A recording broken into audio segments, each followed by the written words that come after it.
एक कथावाचक कथा करके जा रहे थे तो रास्ते में एक भयंकर प्रेत प्रकट हो गया। बार बार इधर उधर प्रकट होता रहा।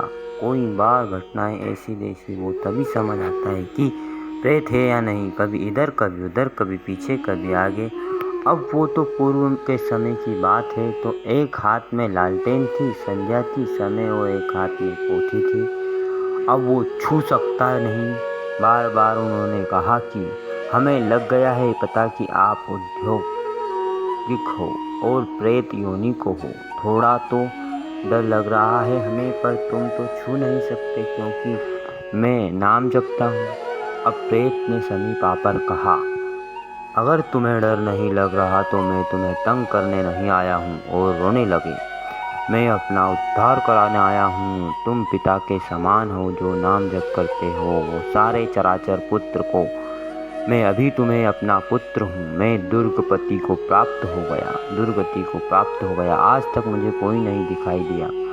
आज आप दिखाई दिए जिससे मेरा कल्याण हो गया। मैं गुड़वा नाम का प्रेत हूँ जो पानी में रहता हूँ, पर पानी नहीं पी सकता, बड़ी दुर्गति है। इसी तालाब में रहता हूँ। रास्ते में कोई भी आए कोई निकले, मैं कभी किसी को प्रेत नहीं कुछ नहीं कहता।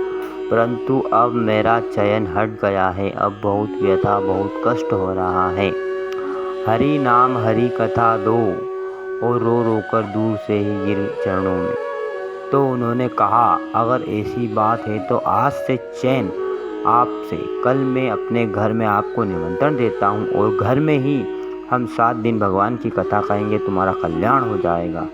और हर कथा की शाम को नाम कीर्तन तुम्हारे लिए होगा। पंडित जी ने उसके हाथ तोड़े। साथ में एक कथा और एक गुड़वा प्रेत भगवान के धाम पहुंच गया। भगवान का नाम और भगवान की कथा ही नर की योनियों से बचा सकती है। इसलिए सबसे प्रार्थना है, जितना रामकृष्ण हरि जपो, राधा जपो, जहाँ कहीं भगवान जी की कथा सुनने को मिले।